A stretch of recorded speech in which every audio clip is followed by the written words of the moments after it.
guys, welcome back to Overtakes. I'm Kel. And this is Misfit.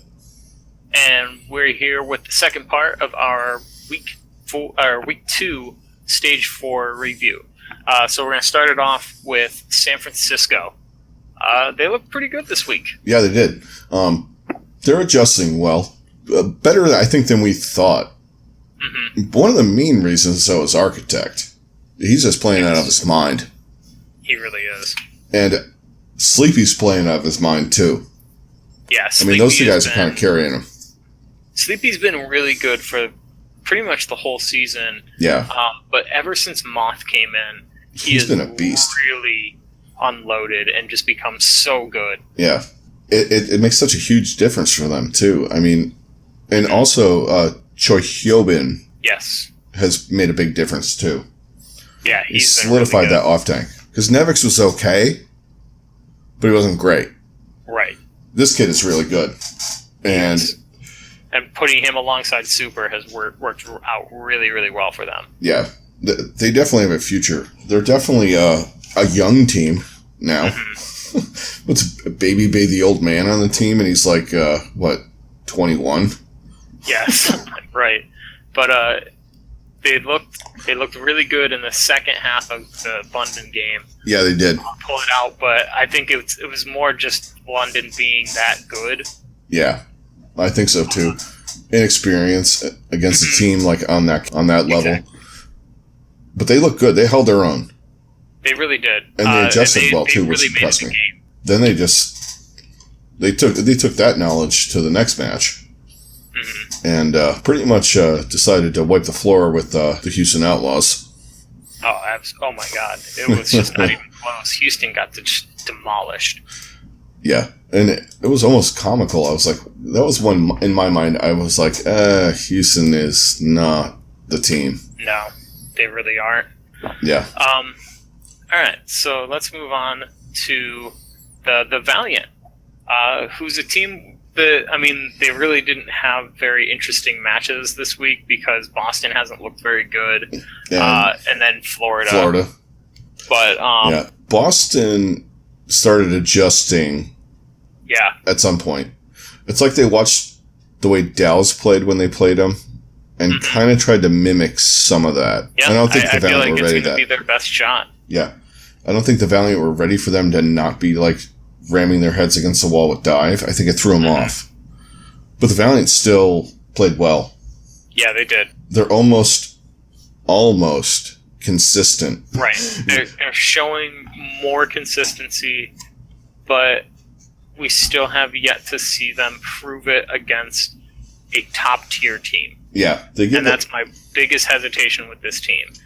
Yeah, outside of the Gladiators, which are a late rising top-tier team, to be honest. They beat the teams they should beat, and then they kind of go to 5 against teams that are on the same level with them and lose. Mm-hmm. This is a big stage for them, in my mind, to try and solidify themselves as, a team that should be in the playoffs that can beat these teams that are going to be in there with them. Honestly, I've been impressed with Soon. The way he's been playing on Brigida and switching to Widow. I mean, that's insane. His hero pool has been absolutely fantastic. Yeah. We were really worried, and I just didn't know how big his hero pool was, and now we're seeing it, and it's huge, and it is paying dividends for this team. It is, and just from a mechanical standpoint, switching from Brigida to Widowmaker and McCree, like hit scan to whatever she is, Melee. Right, to Melee. That's crazy. Yeah. I mean, and he's playing them all on a high level, too, which is great for them. They can, I mean, you can't say enough about their tanks. You got Space and you got Fate. Probably one of the best tank duos in the league. Oh, and absolutely. Really, people have not been giving Custa enough credit. They have not. They've not been giving Custa enough credit, and Kareev is not getting enough credit. And no. Again, it goes down to supports and how strong their supports are. Yeah. And for the moments when they're DPS, because they're streaky, their DPS are streaky. That is even in the games that they win. Yeah, they still, like, when they lose maps, it's because their DPS completely fall apart and just cannot get anything going. And those two guys are pretty much even, because they don't really get blown out in a map. And those two, and it's Costa and Kariv that are pretty much stabilizing everything. Even when, I mean, I wish some of these guys on the desk, I mean, occasionally they say things about Costa, but since he's come over from Dallas, he's made a big difference on this team. I think he's also been a really good presence in general, just because of how we know how he carries himself. Yeah, and he's vocal. And how highly regarded he is in that sense. And I think that's been a huge boost to this team after the apparent toxicity that Envy was bringing. Yeah, Envy and Unco might not have worked out in the whole scenario, but they brought Costa and Space in, and it's like the whole thing just worked. Exactly. It's like plugged in the right people, which is hard to see in this league because it has failed on so many teams, my team included in that. But we're not talking about them because they're not involved in anything important. Well, it's true. Yeah. I mean, we'll highlight a play here and there from probably Saya. But other than that, I mean, there's nothing to talk about them or Shanghai, really. Yeah. Let's move on from the Valiant, and let's talk about the Gladiators, the other team from LA. The other Los Angeles team. They continue to roll. Yes, they do. And they clobbered Houston as well. Well, actually, that was pretty close. I can't say they clobbered. It was closer than the San Francisco game, but even still, I think this was the game that really broke Houston's back. This was where he's in shambles by the time they got to San Francisco. Yeah, this is where the Gladiators showed that they were one of the best teams in the league, and Houston showed the not so much on that. Because they could, as good as their tanks are, it goes down to the supports. They couldn't handle Fissure and Bishu and whatever they played, really. Right. And it was mostly because their tanks were dead. Right. I mean, the amount of variety of things that the Gladiators will throw out in their lineups is just absurd. And it makes it so incredibly difficult for these teams to try and counter them because they can just switch and they'll make it work. They can run pretty much any comp, if you really think about it. They can run that Tracer Widow comp. They can run the Pharah Widow comp. They can run the Junkrat, Orisa, Diva kind of thing going on, like on Horizon. They can run the Meatball comp. They can run with Brigitte. It's just... And they have a bunch of players as well that can play Brigitte. Yeah, exactly. It doesn't have to be one guy. Their versatility at this point, I don't know how you got one team that has guys with this vast of a hero pool. I mean, in that sense, like, they're probably the only team. I mean, they're still not at the same level as New York, but they're probably the next closest team to having the type of versatility that New York brings too. Oh yeah, so I mean, New York can play with their skill level. They can pretty much figure out any comp. And the Gladiators are kind of there too. They're just not on the same skill level. Who knows what's going to happen in the end? Right. I don't think New York's going to fall apart, but the Gladiators they're just playing great. And I just like watching them play because you don't know what they're going to run, but they always seem to run it pretty damn good. Right. Exactly. The amount of things that they can do is just, it continues to astonish me. And I've really grown to enjoy watching this team. Yeah. And I feel like I'm going to end up buying a Fissure jersey at some point. Anyway. The Gladiators have looked really excellent. So let's move on to a team that's been somewhat disappointing pretty disappointing this stage, and that's Boston. Yeah. And they just had another really rough week. It started to bring it together against the Valiant, but I just don't know if it's going to be enough. I feel like it's going to be similar to the way that they ended stage. Yeah, it's too late to the party. I think the best thing that happened was they got the shit beat out by Dallas, in that they kind of watched how Dallas played the new meta, the new comps and all that. Right. And like I kind of said before, I think they kind of mimicked it against the Valiant, but the Valiant just play it better because it's like I don't know. It's just like they didn't practice this. Like they were not ready for it at all. I don't understand it. It's driving me insane with some of these teams, like them and Seoul, Shanghai, but they're a different skill level, meaning non-existent. They have this. Well, we're just going to do what we do. It's not going to work. That comp does not work against this meta. No, it really doesn't. And I mean, granted, in the old days before Brigitte, yes, you can run. Dive was created to stop the triple tank meta. There wasn't a person with 9 stuns in their kit and armor. Right. You know, it's like, you guys gotta pick it up and figure this out. I mean, when you're getting outmaneuvered by Dallas at this point, I don't know. Exactly. I mean, for as much as we say about Boston's coaching, it's failed right now. Oh, it absolutely has. I mean, it's been something that's plagued them for a long while, and that's why, their performance in Stage 3 was absolutely incredible, but at the same point, so much of it comes back to how much Stryker just carried the team.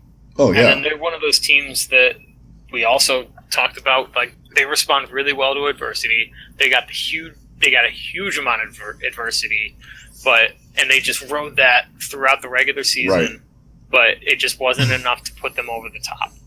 No, it wasn't. And I think they're feeling the after effects of that. I think they are a little bit too. I mean, I'll give them the pass that they're kind of handcuffed with just mistakes and Stryker on DPS, but there's like something missing. It's like they spent all of their energy and all of their emotion on last stage, and they're like, it's like a hangover. Yeah, like they're just completely drained. It's kind of like when a team loses a Super Bowl and gets the absolute crap kicked out of them.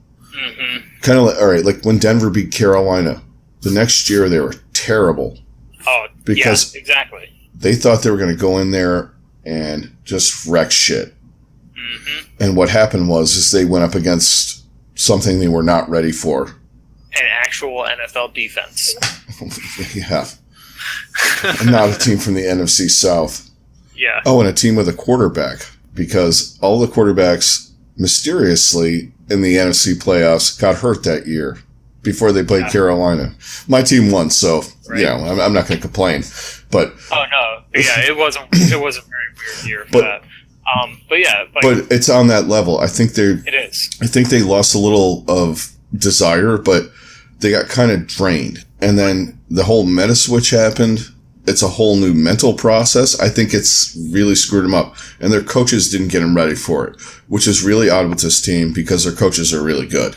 And they also lost one to San Francisco. Well, I think one thing that really does hurt them is their lack of, like, we've talked so much and praised all these teams that have versatility, and, like, what's really killing them is the fact that while their supports are really good, I think they are limited in the characters that they're effective at. Like Kellex, I feel like he's really only effective when he can play Mercy, like, all the time. Yeah, that's he's a Mercy. He's good at Mercy, and he's like pretty much. I never really seen him play. Like, he's not good on Ana, not good on Lucio, or as good Neko. I mean, they've been taking him out for Aim God, and I don't know. I thought Neko was playing Zen pretty good, but there's no hero pool in the supports. And then they're, like you said, they're completely handcuffed with their DPS. Yeah. I think that really hurts them than anyone can even know. Like, with mistakes just being, I mean, he's a decent player, but I feel bad slamming on him, but it's like he's put in his spot of, like, he has to play. Yeah, absolutely. And that, and just not having anybody else that can help you on that just really hurts them. Like, and I had a feeling that it was going to happen at some point. And now that Tracer is out, Stryker can't be nearly as effective. Yeah, and actually, you know what? He played Brigitte pretty well when he played her. Yeah, but can he carry with Brigitte? That's the really big question, and I don't think it's going to be enough. Because if he's playing Brigitte, then he can't... Who's going to DPS? Yeah, exactly. Well, and it's a hard call, because you watch other teams do it, and it seems flawless. You know, Soon plays Brigitte, but not all the time, though. No other team has the DPS issues that this team does. And I think that is far and away their biggest issue. Yeah. And it very well could keep them out of the main playoffs. Yeah, because if they keep losing, I mean, some team could just luck in, like Seoul. Because if Boston keeps playing bad and they just maintain, I mean, they're separated by 3 or 4 games. Right, exactly. I mean, Seoul's not winning any, but you know what I mean. You know what I'm getting at here. Absolutely. And that's the main thing that's really going to hurt that team. All right, so let's move on to Philadelphia Fusion. They got this team, like they looked really good, but it was Shanghai, and then they played Dallas, and they just crumbled. Yeah, I don't think they were ready for Dallas to come in there and be cohesive and be a team. Right. Let's just talk about that last map, though. That was pretty fun. That Gibraltar map. I was watching that as last night before I left work. Like, I was like, Twitch on my phone. All right, I'm going to watch this. Because I'm like, I didn't want to get home and then have to put it on and all that, that stupid shit. And I was like, wow, this is exciting. So I actually had to come back and watch the whole thing. But that was a really good final map. It was. But it was excellent. But, Dallas came through clutch. And at this point, I am somewhat worried about Philly. Yeah, a little bit. While they've started off really well, they really haven't played any good teams yet. No. All the teams they've played have been pretty subpar. So, yeah, like Philly, I'm starting to get worried about Philly. They just are not playing. They haven't played any good teams. No. And the fact that they lost the way that they did to Dallas is definitely worrisome. Oh, yeah. Because as well as Dallas has played, it's still Dallas. And then also, if they can't beat this Dallas team, even being surprised like that, that's really worrisome. Yeah, because if you look at the Valiant, really good teams. Look at the Valiant. They got surprised by Boston. They won. Exactly. They said, okay, all right, this is going bad. Let's adjust, fix this, and go out and do what we do and finish the job. It's like they had no... and honestly, with them, for as many 5 matches that they've won, they're horrible when they get kicked in the face in the beginning of a match. Yes. It seems like to me. Something comes up. Usually those 5 maps are when they start off a map or a game really well. Yeah. And they lose the next 2, and then they win the 5th match. And in the meta, or in the meta, in the stage, was it stage 2 when they had that big run?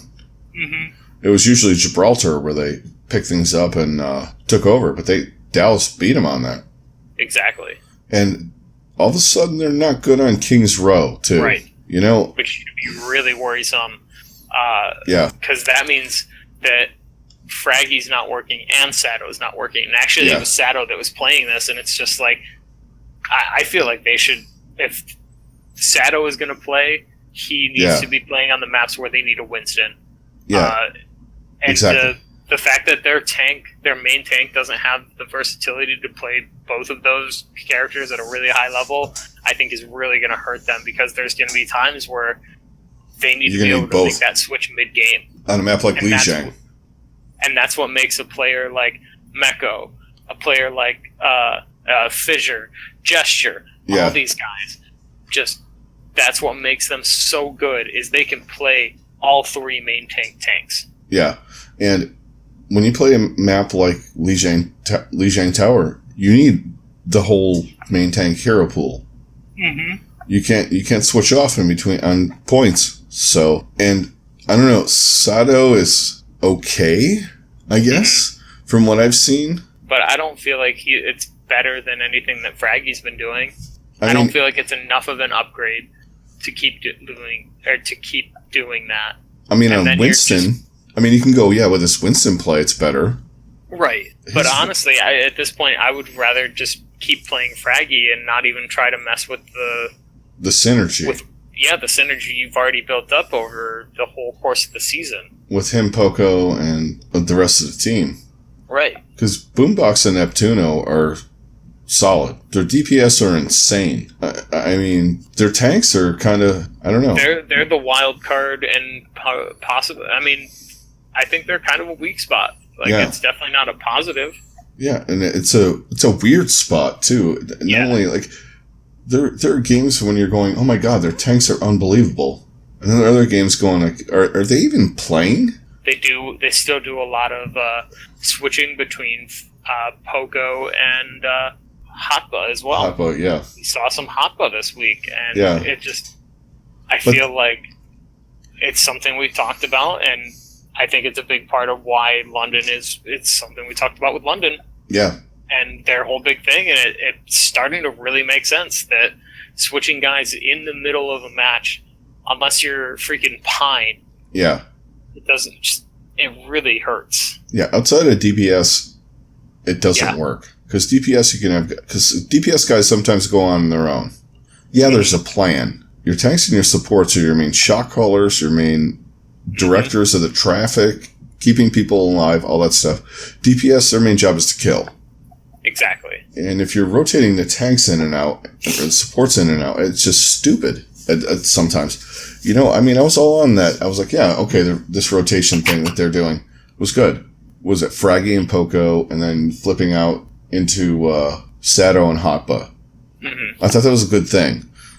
Absolutely. I'm kind of not into it right now. Yeah. Maybe it was just because they lost Dallas. I don't know.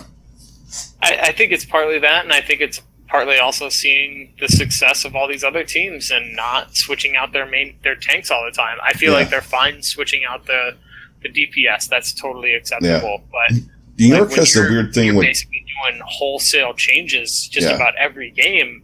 It's going to be really difficult to build up what you need.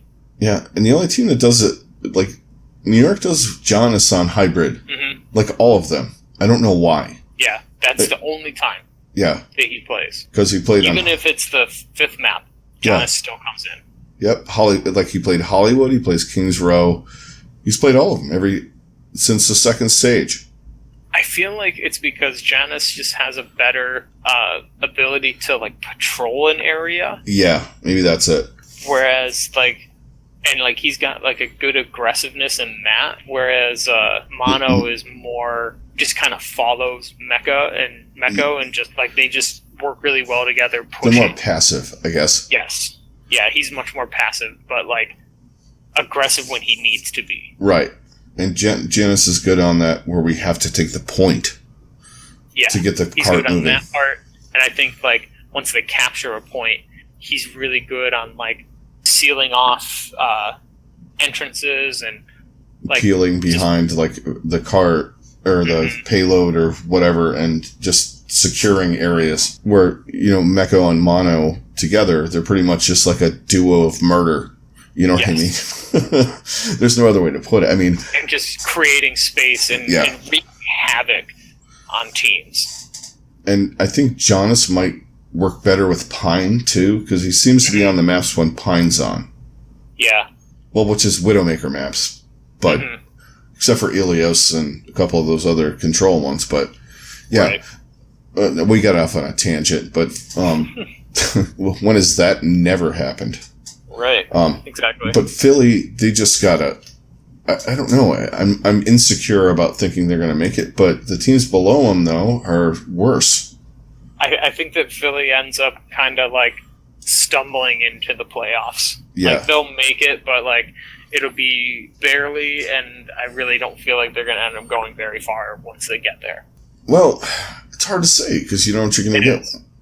Right, exactly, because you don't know if they're going to just all of a sudden get really hot and just tear through shit. Well, I know the worst case scenario is if a team like Seoul or Houston falls in. I think Philadelphia is better in. Boston right now is a scary proposition in a playoff scenario. I don't think they're going to beat anyone great. I see them pretty much going to drop down to 6. Yeah. And that would mean they have... Well, New York has a bye. And I'm assuming the Valiant would have a bye. So would they play London? That ain't going to go well. Now that I've said that, they'll probably beat them 4-0. Right. But you know what I mean. It's just... Is it conference to conference, I'm assuming? Something like that. Or is it they're just going to seed the whole thing? I think it should just be top to bottom, but you can get in if you're the top in the conference, it's a guaranteed playoff spot, but they're still going to seed it by record. Yeah, okay, so you would have, then that would be New York and the Valiant would have the first round bye. So I think you're going to do a bye? Yeah, they get a bye. Okay. So then you would have London, Boston, Philly, and at this moment, and LA, the Gladiators, the rest of the teams. Right. Right now, London's 2, so that make them the 1 seed. Yeah. If you're doing it right now. Actually, Boston would be the 2 seed, which is actually the 4 seed. Because New York and the Valiant are 1 and 3. So yeah, it's going to be... Spitfire would play the Gladiators.